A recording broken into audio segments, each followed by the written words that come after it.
welcome to the Bullcast Podcast. I'm Katie Pickler, and with me today is Court Winsett. Hello. And Cameron Spann. Yeehaw. Yeehaw. Yeehaw. We're going to the Wild Wild West. Didn't we go there like a year and a half ago, Katie? Oh, we did. Every time somebody says Wild Wild West, then I think Will Smith's movie. You can't even say that name around my mom. There was a bunch of stuff going on, and I think we kept being in situations where we would go to movies, but like my brother was older, so he could go see other movies, so they'd go see something, and I think we saw like Wild West in theaters like 5 times. And it's not that great a movie to see 5 times. It's a weird Wild West steampunk. I think I watched it once. I don't remember loving it at all. I mean, it's entertaining, but not to worth watch. Seeing it multiple times in the theater. No. So why are we talking about the Wild West? In the Wild West, the only strongest survive. And in the stock market, it's no different. You may have heard of the Magnificent Seven. Yeah, great movie. Yeah, great movie, but you also may be hearing it in the news a lot. Oh. And so it's jargon. It really is jargon when people talk about the Mag 7, the Magnificent Seven. There's another jargon that we're going to throw in here, the FANG stocks. And so if you're not in the world of the stock market or really in the know, you're like, what is that? Why are we talking about an old Western movie when you're talking about the stock market? We're going to talk about some Westerns, and then we're going to talk about what is the Magnificent Seven? How did it come to be? And again, this is much more just factual. We are not giving our opinions on these particular stocks. Do not expect to be listening and us to tell you, this is the one you buy or this is the one you sell. So why don't we start off, you want to just round robin this, the classic and reinvented Western. It's the list. It's the list. It's my favorite part of the show. Well, the first one on the list is, fittingly enough, The Magnificent Seven. There was a 1960s version. That is the version. And then there's a 2012 remake. Group of skilled gunfighters is hired to protect a small Mexican village from a ruthless bandit and his gang. Now, in terms of groups being hired to protect a Mexican village from a ruthless bandit and his gang, I think we all know that the better version is Three Amigos. Yes. Yep. Come on, guys. Sounds but that's like not that. on this list. I have seen both versions. I don't know if y'all knew this about me. I'm a big Western fan. I am too. Speaking of being a Western fan, the next movie on the list is the oldest on the list from 1939. That would be Stagecoach. I have not seen this movie, but I've heard all about it. A group of strangers, including an outlaw, travel across dangerous Apache territory. This is John Wayne's breakout role. So you can't think about Westerns without thinking about John Wayne, the Duke. The Duke. So the next one, The Searchers, 1956. This is also John Wayne. He is playing a relentless Civil War veteran searching for his kidnapped niece in one of the most influential Westerns ever made. So next on the list is A Fistful of Dollars, Love 1964, Clint Eastwood. Another iconic Western. Absolutely. Plays a nameless gunslinger who manipulates 2 rival gangs for his own gain in this Sergio Leone classic. This was Eastwood's breakout role. He did, I think, a total of 3 movies with Sergio Leone. Yeah, this is a trilogy. Yeah, they are known as the spaghetti Westerns, and they are all classics. A Fistful of Dollars, A Few Dollars More, and The Good, the Bad, and the Ugly. That's right. Everybody knows The Good, the Bad, and the Ugly. But these are the Once Upon a Time in the West from 1968, a revenge-fueled epic with Henry Fonda playing against type as a ruthless villain. Yeah. So, interesting thing about this. I have not ever seen this movie, and it shocks me because I'm pretty sure this is the one that Robin has a poster of this up in her office. Exactly right. And it lists not only, but also Jimmy Stewart was in this. And I love Jimmy Stewart. Yeah. I'm shocked I haven't seen it. There's some great ones. True Grit, 1969. Herman Younggirl hires a tough, one-eyed U.S. Marshal to hunt down her father's killer. John Wayne won his only Oscar for this role in this movie. Okay, and this was also remade. And I like the remake. Yeah. Because Yeah. who was in the remake of this one? Good movie. Yeah, Haley Steinfeld was actually, she was highly lauded for that. I think she may have, either there was chatter about her possibly getting a nomination or she actually did get a nomination for her role in that, in the remake. Unforgiven, 1992, classic anti-Western sort of story. Clint Eastwood directs and stars as an aging gunslinger lured out of retirement for one last bounty, challenging the myths of the Old West. This won Eastwood his first Oscar. When it says it challenges the myths of the Old West, it is a non-archetypal Western movie. Kind of breaks the mold a little Yeah. bit. Thank you. Yeah, something like that. Wasn't Morgan Freeman in Unforgiven? He played Clint Eastwood's character's buddy, basically. Yeah, and Gene Hackman. There it is, yeah. All right, next on the list is If you ask any millennial or Gen Xer, what is your favorite Western or what's your favorite movie, a lot of guys are going to say Tombstone. They just love Tombstone. It is not my favorite Western, but a lot of guys love it. It came out in 1993, a stylish retelling of the Wyatt Earp and Doc Holliday story featuring Val Kilmer's legendary performance as Holiday. Yes. Because that one had a lot in Kurt Russell, Val Kilmer, Sam Elliott, Bill Paxton. I'm your Huckleberry. I'm your Huckleberry. I remember this coming out, and also like Tombstone pizzas were big. That's right, yeah. And I think like there was even a promotion about like get your Tombstone pizza and go watch Tombstone. So Katie gets my favorite Western as she wraps up the list. No Country for Old Men. This is a newer one, 2007. A modern Western where a hunter, Josh Brolin, finds drug money and is pursued by a terrifying hitman, Javier Bardem. Man, he makes a good villain. One. I've definitely seen a lot of the older ones. And then I remember watching some of the really quirky, like, spin-offs of Westerns. You remember that terrible movie, Maverick? I don't think it was terrible. Mel I Gibson. think it was a good movie. It was I enjoyed entertaining that with movie. Jodie Foster, Absolutely. and they're on the riverboat. That was more of a newer age Western. Yeah, I thought it underperformed. This was back before Mel Gibson had all of his, All his personal stuff. publicity issues, and so he was pretty popular, and they were thinking that it was going to be a franchise for him, but it ended up not panning out. I like that. He was very charismatic. He was perfect for that role. So again, why are we talking about Westerns? Obviously, when you look at a lot of the iconic Western movies, it had some of the same players, some of the same actors in it. It really, you cannot think about John Wayne without thinking of a Western movie. It's just a known thing. Same thing with Clint Eastwood. I think even Clint Eastwood's sons kind of dabbled a little bit in some of the Western stuff as well. There's a whole new thing about the Nepo babies. Nepo babies, yeah. I definitely know his son's getting a lot of action movies. So kind of following in his Oh, Scott Eastwood. following in his dad's footsteps, Scott Eastwood. So who are the Magnificent Seven? Well, they're not people. That's one thing we know for sure. They are not people. They are what? They are companies. Companies. They're stocks, which a stock is a company. If you buy a stock, then you're getting ownership in that company. So you can walk around and be like, I own Cortland Winsett. I own a part of him because I have Cortland Winsett stock. You cannot do that. Court Winsett is not publicly traded. 7 companies whose stock. They've been dubbed the Magnificent Seven, right. And so these are publicly traded companies that anybody can purchase, trading on in the stock market. You can purchase them. And yes, you can be an owner. Now, you may be a very, very small owner, or you could be a large owner. But let's just list what they are. Yep. Apple. Microsoft. Alphabet, which at Google, for those that don't know. Yeah. Yes. Amazon. NVIDIA. Tesla. And Meta, which is Facebook, formerly known as Facebook. Right. I think everybody should know what Apple is, what Microsoft, Alphabet or Google, Amazon, NVIDIA, in case you didn't know and you heard anything, that is the AI and semiconductor powerhouse. Tesla is obviously Elon Musk. Really, it's cars technically right now, but Tesla is a brand that can be involved in a lot of things. I highly expect one day that we're going to have a Tesla vacuum cleaner. I don't know. I just feel like that's going to happen. I mean, he's made a flamethrower, so why not a vacuum cleaner?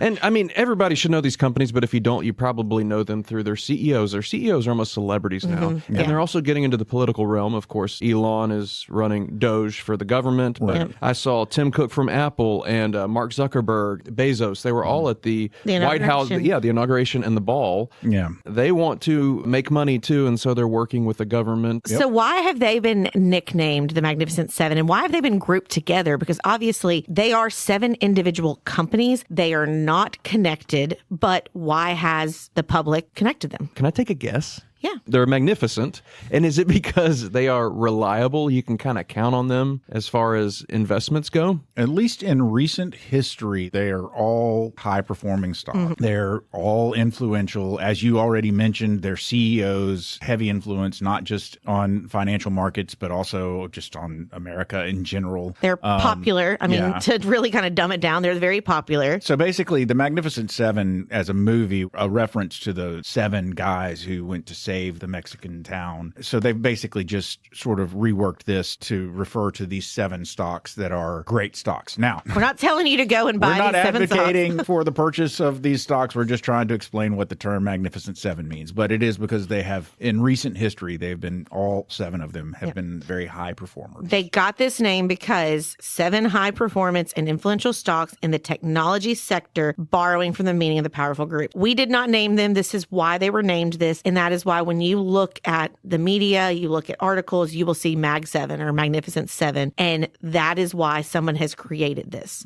And so it's not like all of these 7 companies decided, hey guys, let's form a gang and this is going to be what we're called. They are still individual companies that want to operate separate of each other. But society and the stock market has always roped together kind of similar companies that they feel like are trending one way or the other. Although I could totally see the 7 CEOs of the Magnificent Seven The having Avengers. like secret meetings and stuff. They've got little capes that say, Mag 7, 100%. a symbol.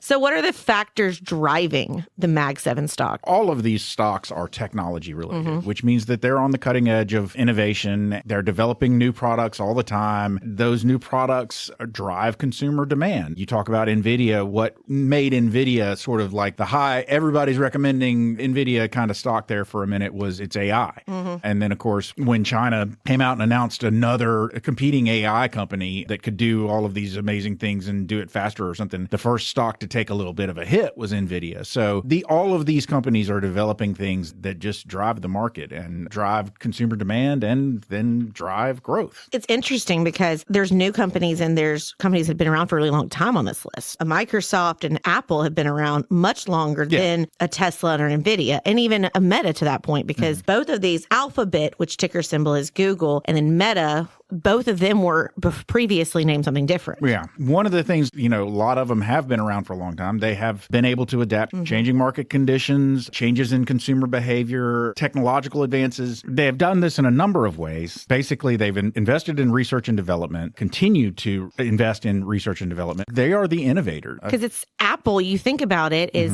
Apple first came out, and obviously we know the story of Steve Jobs, but it was a computer. It was this massive fun color backed computer you would have in schools. And then all of a sudden what did they do? They started branching into music, iPods, and then iPads, and then phones. I think the iPod was a major shift because that got them not just into a new type of hardware area that they hadn't occupied before, the MP3 player, but also it got them keystroke there, as is often the case with Apple, is they had a music store that went along with it, which got them into the music business. And then the iPhone was it was a game changer. There was nothing like it before it came out. And it was a huge monopoly on it because it's at that point, like people had Blackberries and stuff like that really was much more geared towards the business person. And then you had the iPod or the iPhone. I think that probably when people were looking back at Apple, then it's like you oftentimes hear people going, oh, I should have invested in Apple back in the day. Well, no one knew for sure what they were going to do, but they had the insight. This company had the infrastructure where they were constantly adapting. And now it's Apple is everywhere. Apple Music, Apple TV, Apple News, they have TV shows. I mean, it's everywhere. Yeah, it's a huge operator. It's a huge operator. And if you look at several of these companies, then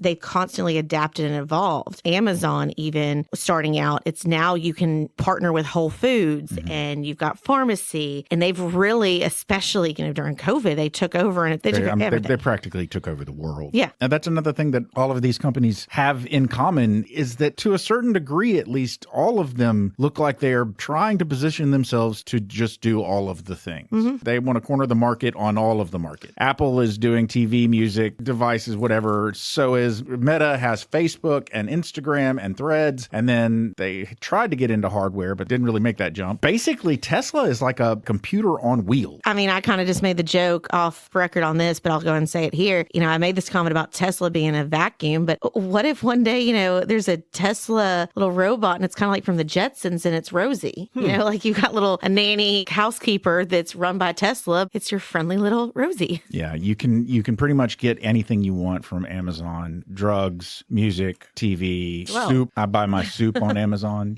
They sell it all. And they started as a bookseller. Yeah. They started as a bookseller. Yeah. So, that's the thing is, each of these companies started out as one thing and they've pivoted, they've adapted, they've evolved. And that's why they've gotten to this position. But obviously, here's a lesson in the stock market because it's so hard a lot of people should have invested back then. But when you're looking at investing is you've got to understand why you're picking stocks. Like, do you believe in a company? Do you see the trajectory of the company, the outlook of it? And I'm not going to go too much down the rabbit hole, but there's a lot of times that when you're picking stocks, it's number one, what's right for you as an individual investor, because what's right for Court may not be right for Cam, may not be right for me, but it's also choosing, are you going to be a socially responsible investor? Are you picking companies that align with your moral compass? Because that's been a hot button a lot lately, is how do you align with some of these companies and their beliefs? Because even more so now, it's becoming much more public what different companies believe in and what they stand for. And we have seen a lot of shift of people getting rid of certain stocks or adding certain stocks because they align with the CEOs are putting out or what the companies are putting out. It's really kind of picking what kind of investor you are. All of these have had strong financial health, robust earnings, revenue growth, and healthy balance sheets. Okay, so it's, they look like healthy companies. Their operations influence span the globe. They can tap into diverse markets. That's another thing. So broad spectrum. They're not very specific, because when you look at different companies that you'd want to stay away from, are if they're just hitting a certain target market, they're going to be a lot more volatile, because it's like, okay, what happens if that target market goes away? They have strong market positions in their sectors, often holding the dominant market shares that give them a competitive edge. You said they're kind of taking over the world, and maybe they do have little capes that they wear that say Mag 7 when they have their little board meetings together. I would say the least known company out of this group in terms of popular culture and being well known across the world is probably NVIDIA. Yeah. They're all well known. Strong worldwide brand recognition. There you go. Yeah, there's the brand. Yep. Yeah, I'm sure if you saw a graphic of any of these logos, you'd be like, oh, yep, that's that. That's that. Now, those of you that really follow the stock market and are really in tune with a lot of the hip slang that's used amongst financial advisors and stock people and so forth, you've probably gone, well, didn't you just list the FANG companies plus two? FANG is another popular term that was used to refer to several companies, 5 to be exact, because FANG was actually spelled F-A-A-N-G. And those, of course, were Facebook back before it was Meta, Amazon, Apple, Netflix. So that Netflix is missing from the Magnificent Seven. Yeah. And then Alphabet, previously Google. So there's your FANG. Yeah. These little jargony terms have been used for many, many, many moons now, really kind of lumping together the stocks to watch, the target ones. FANG and the Magnificent Seven are both groups of dominant technology firms, yet they have noticeable differences. Magnificent Seven group contains a wide array of technology and innovation-driven companies than the more narrowly focused FANG stocks. Magnificent Seven has more extensive representation across the tech sector. Obviously, you're going from 5 to 7. Poor Netflix got dropped. I think in a lot of ways, FANG really had a lot more to do with sort of just media. Yeah, than it did did full technology. Like, because you had Facebook, social media, Apple was media, Amazon had streaming, Apple had streaming, Netflix was streaming, so you had streamers and media and social media and all of that stuff. And then, of course, Google is just Google's where a lot of people get their information. I mean, but it's not. That is a household name now when you think about it of, hey, can I get a Kleenex? It's a tissue. Right. But why don't you Google it? Yeah. That is a phrase that I think even little bitty kids say, let's Google it. Yeah. But none of those companies build cars, and none of those companies build semiconductors. The Magnificent Seven does represent a broader sort of cross-section of manufacturing and production and service, rather than just the narrower FANG stock. And participating in the AI race that's all over the news. Yeah, that's everybody's 100%. talking about. Isn't Fang Hagrid's dog's name in Harry Potter? FANG. Fang. FANG. Not to be confused with Fluffy, which was the 3-headed dog. That's right. Yeah. Risks and challenges of the Mag 7 stocks. So here we talk a little bit about, like, look, don't just go out and pour all your money into these 7 because you're not diversifying sufficiently. The Mag 7, just like any other stocks, could potentially suffer from currency fluctuations, especially because a lot of them are cyber firms. You got cybersecurity threats. They can be impacted by economic downturns. Geopolitical tensions and trade policies. Unless you live under a stone, you're probably aware of the fact that, like Cameron mentioned earlier, Elon Musk is now heading up the Department of Government Efficiency for Donald Trump and is making a lot of cuts. A lot of these cuts are unpopular amongst subset of Americans, tends to be coming up in conversations about geopolitical, global stuff. He sort of stuck his fingers in German politics. He's talked about the politics over in the UK. So he's kind of dabbling in a whole lot of things. And of course, I guess you can can when you have hundreds of billions of dollars to your name. That's an extraordinary amount of money. But his popularity or ubiquity, I guess, has led to a certain level of infamy also. And people are largely blaming that infamy for decline in stock, in Tesla's stock. I'm sure there are other things that have led to Tesla dropping, but a big part of it is also just people don't like Elon right now, and they're showing it, and that's affecting purchases of Tesla cars have been down anyway. But that combined with the fact that Elon has a certain lack of popularity amongst some people, and you see the stock price dropping, and you go like, oh, it's all tied together. It's all one big thing. Forgive me if I've already talked about this on the show, but did y'all see the other day on the White House lawn? It was basically a Tesla car lot. Yeah. Yes. Have we already talked about this? No. We haven't. Okay. But And Trump was just going over his notes like, you can buy a Model Y for this many dollars per month. I was Yeah. like, shameless selling of cars. Yeah, 100%. Trying to get that stock back up. And I think it did actually experience a little bit of a bump that day. But I mean, that goes hand in hand with the key person risk, because the thing is that I would say the majority of these companies are closely associated with their founders or their executives, and whose departure could dampen the investment. What Elon Musk says or does, even if it has nothing to do with Tesla, has a direct impact. Right. What each of these different founders handle, whether it's their personal affairs, divorces, or scandals, even if it has nothing to do with the individual company, it has a direct impact because brand. I was just thinking that each of the CEOs have their own brand, their own flavor, and I think that would really hurt for them to leave. I would say Tim Cook leaving Apple would probably not hurt as much, because Steve Jobs found it and he was innovating. Since Tim Cook took over, it's been kind of vanilla, the same, nothing too exciting. But Elon, he's trying to go to space and he says all these wild things, and that is the brand, and that's what people love about him or hate about him. Yeah. Somebody talks about Tesla, then instantly picture Elon Musk's face.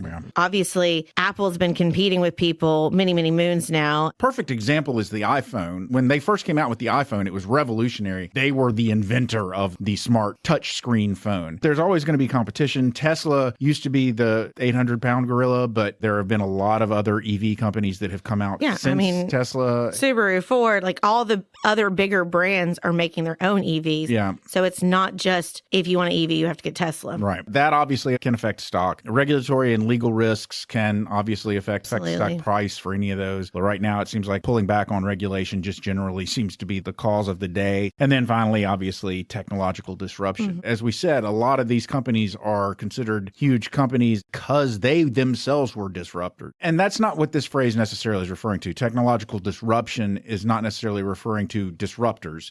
It's referring to, what if we have a shortage in chips? There was a show, it's been 5 or 6 years ago, where like basically the entire world lost electricity. Oh, yeah. And that pretty much rendered all technology just moot. Yeah, your smart house does not work anymore. Yeah. But there's also the risk and the hope for, because you always want that next disruptor. You always want someone else who's going to come along and push the envelope. It won't always be Apple. Next time it'll be somebody else that's got a new great idea. I was just thinking flying cars is still, for my generation, where's my jetpack? Where's my flying car? Those are the things we all were promised that We've seen, Back to the Future and all these different movies that are talking about, we should already have those flying cars. We should already have all this technology. Yeah. The other day, I saw like somebody introduced their flying car, and then they allowed a news organization to film the car flying, but they would only let the news organization film from 300 yards or 500 yards away or something like that. And it basically looked like they had a crane that just picked the car up and lifted it over another truck and then set it back down.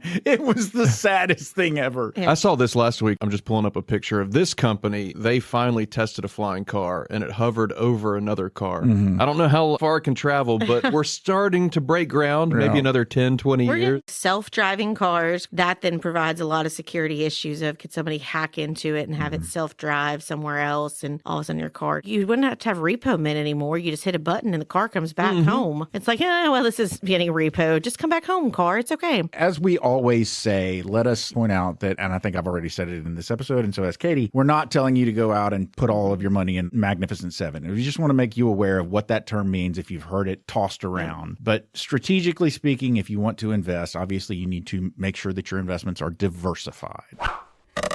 Do not put all your eggs in one basket, because I can guarantee you, have all your money in one or even all 7 of these Magnificent 7, you're going to have some volatility because you're going to have market movements and you're not adequately diversified. You've got to have a mix of a variety of different things, and individual stocks are not necessarily right for everybody. It has to be your particular situation, what works out. But this is just education on what are these stocks. And I think it's totally fine for you to have an exploratory conversation with your advisor, with whoever you're working with, and see, is it a fit for you to have some exposure to these stocks? But with anything, it's understanding your timetable, because the stock market is not one of those that you really want to play the game of getting in and getting out and trying to time the market. If that's what you want to do, that's your prerogative. But most people are going to recommend you really have an understanding of your timetable, what you need to invest your funds in, how do you need it to grow, and what's a right fit for you. Yep. Was that a bullseye? I think it It was. sounded pretty bullseye-ish. Always. Well, there's the closing bell. Ladies and gentlemen, you've made it to the end of yet another episode of the Bullcast Podcast. If you liked what you heard and you would like to hear more, please feel free to go to your favorite streaming subscription service and sign up to have our podcast delivered directly to your device every single Thursday at noon. If you'd like to find out more about Cortland, Katie, Cameron, or Nicole, please feel free to go to our website. That website is bullcastpodcast.com. We've got bios up there, we've got pictures, and we've got a place where you can leave a comment or suggest a topic you'd like to hear us talk more about. But I mentioned pictures. We do have an Instagram handle. That handle is at Bullcast Podcast. We also have an X handle, which is at Bullcast Podcast as well. And we have a Facebook page. That page is Bullcast the Podcast. Finally, ladies and gentlemen, we mentioned that we work at a place called Pickler Wealth Advisors. And if you'd like to find out more about us, because there's more information about us up there too, more about our team, more about what we do, more about what we could possibly do for you, find out about our amazing team and our amazing boss, David Pickler, then please feel free to go to that website. That website is picklerwealthadvisors.com. That's advisors with an O. Not an E. Ladies and gentlemen, we have given you everything you need to go forth and watch some Western movies. So for now, I'm Court. I'm Katie. I'm Cam. And we're done.